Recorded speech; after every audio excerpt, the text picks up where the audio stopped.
was watching my stream. They were back up in that bitch.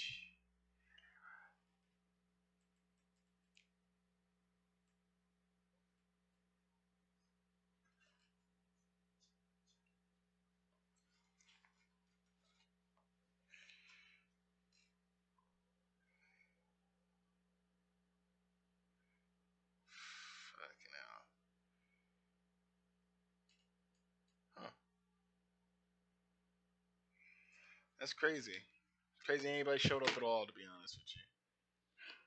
Average 1. So, I am going to... What am I going to do instead? Let me find something else. Oh, no, that's the YouTube channel. No.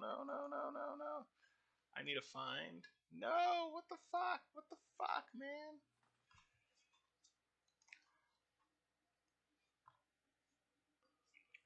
Most people have no clue that in 2023, the best...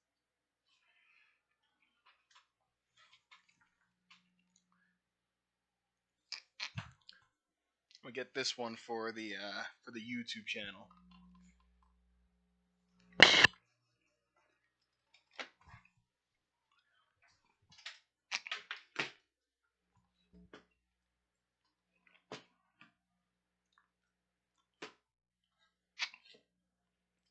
Do a little bit of reacts. It's gonna be a small react. What's that thing called? What was I just on?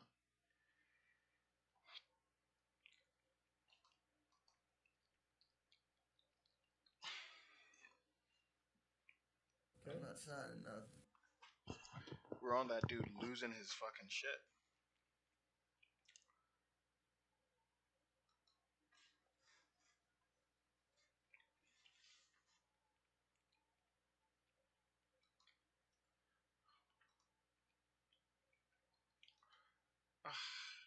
Ugh.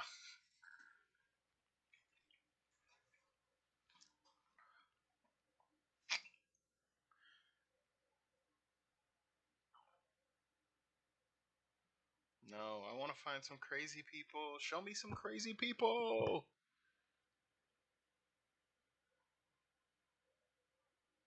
That's unfortunate. That's just sad. I don't want to see sad. I want to see crazy people.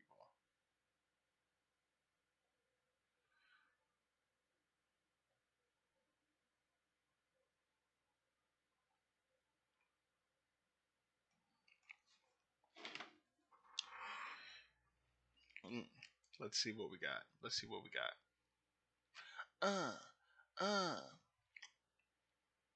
Fourth dimension. Oh yeah.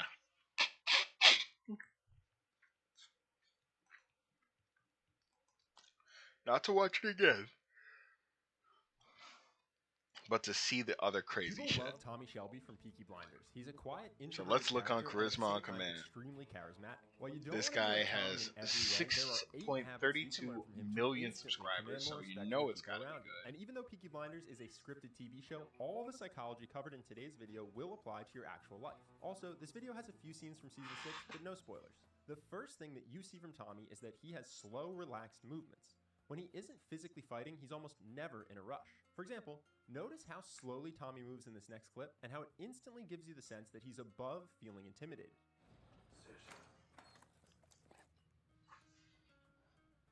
Talking to you, Mr. Shelby.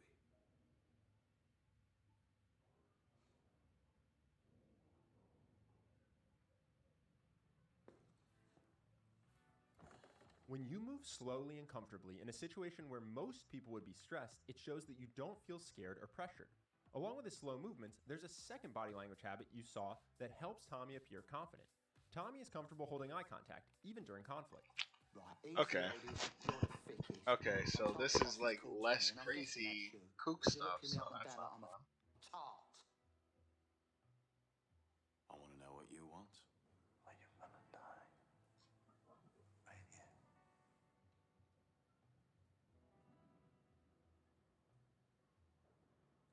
We talked about this briefly in the Alfie video. The one mistake you could make after watching scenes like this is trying to hold eye contact all the time.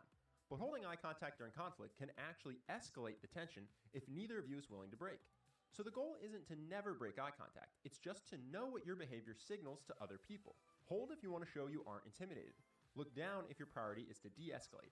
And if you want to diffuse the situation without projecting fear or discomfort, you can hold eye contact for 3 to 5 seconds and then break to the side instead of down. At a high level, Tommy's ability to command respect in moments of conflict comes from the fact that he's not reactive to hostility. Notice how much confidence Tommy can project without even speaking.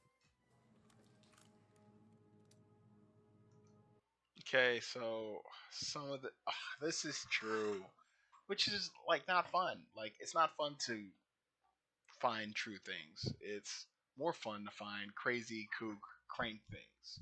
We'll finish this up though. Being non-reactive shows you feel confident in your ability to handle whatever is happening. It's hard not to respect someone who keeps their cool in situations where most people would lose it. Here's another funny example of just how non-reactive Tommy can be. He researches his enemies. That's why he's been chosen. I am chosen. I'm chosen. Could the chosen one smoke? This is obviously an extreme example, and hopefully none of us will ever have to deal with trying to keep cool with a gun to our head. But it's a good example of how Tommy's non-reactivity projects confidence under pressure. Of course, the goal here isn't to fake that you're okay while freaking out on the inside.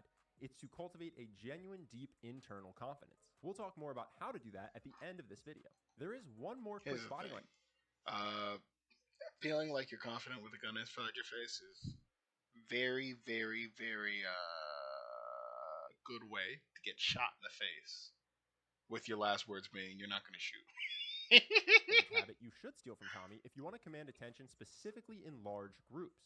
Be as big as your audience. Scale up your hand gestures when you're speaking to more people. But the main thing is, you bunch of despite the provocation from the cavalry, no fighting. But it is you, my friends, who must suffer the cuts in wages. Okay, that's public speaking. Dignity, and you must not complain. That's just public speaking. That's fuck.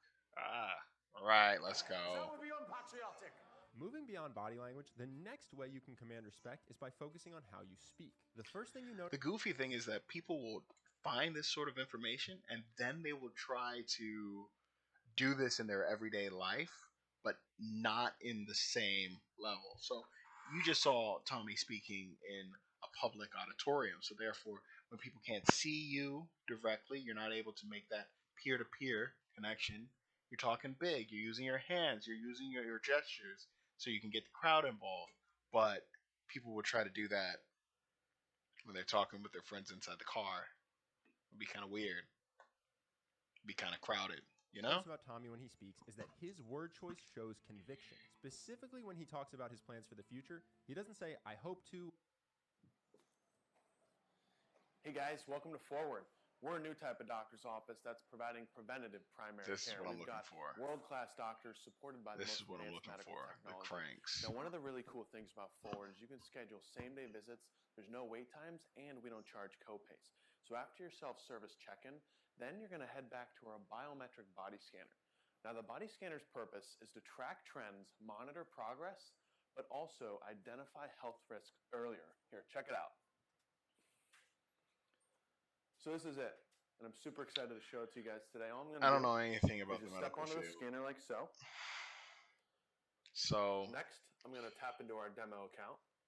this is gonna be I'm gonna really choose my like sex. I'm not gonna be able to like goof on And this what guy. it's first doing is it's creating and building a thermal map of my body, and it's allowing us to see my temperature in Yeah, real this time sounds on the screen, which is Nutty, pretty cool. but like at the same time, And in a moment, the body scanner is just going to you know, prompt I me to don't take my know. left hand, just lay They it might be flat here right, on the you ledge know. like so. I don't know I'm just anything gonna about slide it medical straight field. back towards the wall, just like the I do photo know was that they asking should have me been to do. shooting at the shutter Now, angle what's happening is something 172 called red or light 144 spectroscopy, and that's just light because shining that through flicker my is hand, disgusting finger, and it shouldn't allowing us to happen. see how my blood's actually But flowing. obviously, First, they you're don't seeing heart really rate, have but using that same technology, it's also they don't able really to have a measure cinematographer with them. the They amount have of somebody with a oxygen in my blood, gimbal, which is known as my possibly. blood oxygenation.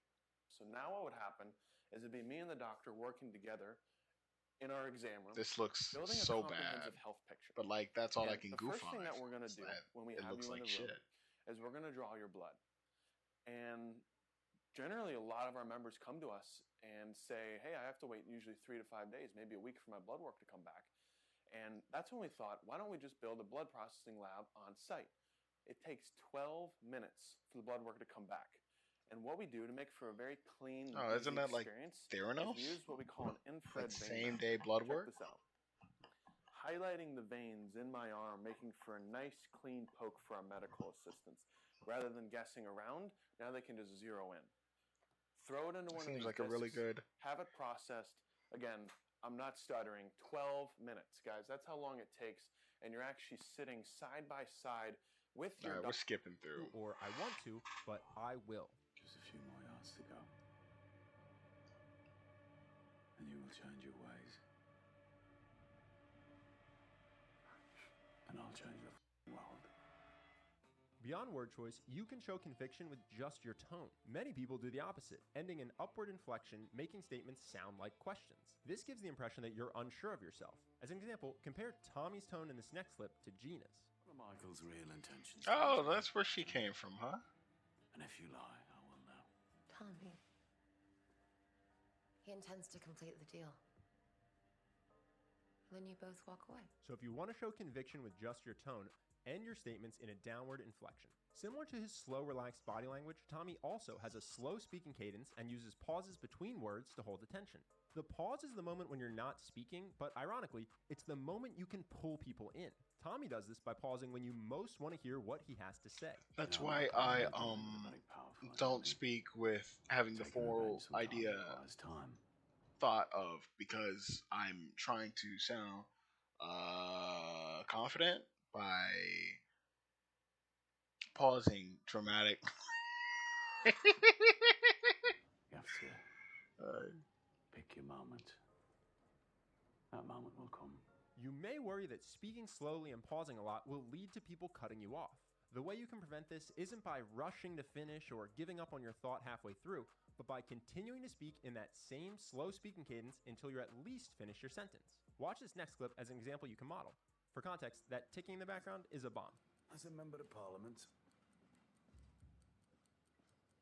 for this constituency, it is my duty to take responsibility for the welfare of my constituents. Clock is still ticking.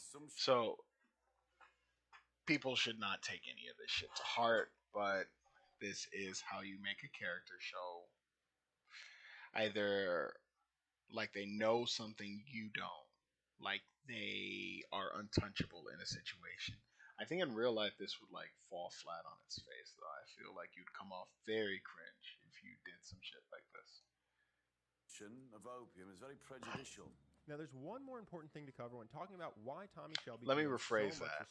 You will come off very cringe if you do some shit like this. I was thinking back on it, on all the people that I've ever met, and I met some people who try to sort of take this sort of advice. Yeah, you come off cringe as hell. He doesn't have to shout or raise his voice because either he knows what you desperately want and can give it to you, or he knows what you desperately fear and can prevent it. So his quiet words carry massive weight. As an example, let's go back to earlier in that Chosen One scene when they first threatened Tommy. You were one decision away from death, Mr. Shelby. So stop smiling. Tommy projects confidence because of everything we've spoken about so far in this video. But why is he able to be so calm and non-reactive? Killian's a great actor, though. Because he knows he's not actually in danger.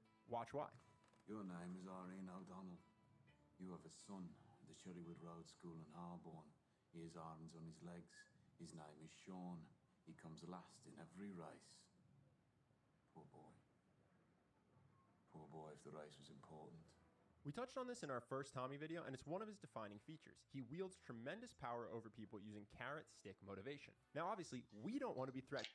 But he already has the power over people, so this one doesn't really make too much sense.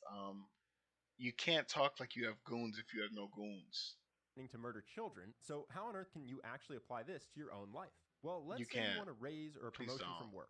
A lot of people would just go, please don't apply this to your own please don't apply this to your own life. Go in and say, hey boss, I've been working here a long time. I would really like a raise. Can I have more money? Very focused on I, not very persuasive. How could instead you apply carrot stick thinking? You could say, hey boss, I feel like I can add more value to the company and play at a higher level. What would you need to see from me in the next 3 months to promote me? Work with your boss to create a concrete list. Then, nail everything on that list. At the same time, go out and get other job offers. In 3 months, you can show all the value you've created for your boss. Carrot. And if they back out from the agreement, you can tell them that you want to stay, but you have other offers that pay more if they're unwilling to give you a raise. That's the stick. No murdering of children involved. Now, while that plan is extremely likely to work, most people don't have the confidence to execute it. You might think that building that kind of confidence will take you a long You got to get another jobs in the area, so that's, a thing. time. Or maybe you even think it's impossible for you, that you could never actually build deep internal confidence. But building confidence is way easier than you think. With the right game plan, you can become significantly more confident in just a few weeks. If you want the fastest way I know to take your confidence and charisma to the next level, you should check out our program, Charisma University. Rather than tell you about the program myself, here are a few things that past members have said. I've been interviewing for jobs recently. I went through the confidence practices right before, and I hit the interview out of the park. This is cringe, but it's not crank, It allowed me to focus on the first impression and establish rapport right from the start. Charisma University has made a huge difference for me because it taught me the power of connecting with the person you are speaking with. This next one comes from a guy who got promoted to a senior position early in his career. He says, I don't even have a bachelor diploma, yet they want me to fill this position, and when asked why, this was the answer. You have great social skills, which is rare for an engineer. You can think quick on your feet, and you are open and self-assured in your demeanor. Thank you so much for all that you have taught me. You have truly changed my life because without CU, I wouldn't have qualified for that position in a million lifetimes. And lastly, one member writes, thank you so much for this program. Fun from right inside the program. If you want to see if Charisma University is It's right for you, cringe, click the link but it's not bullshit. And so,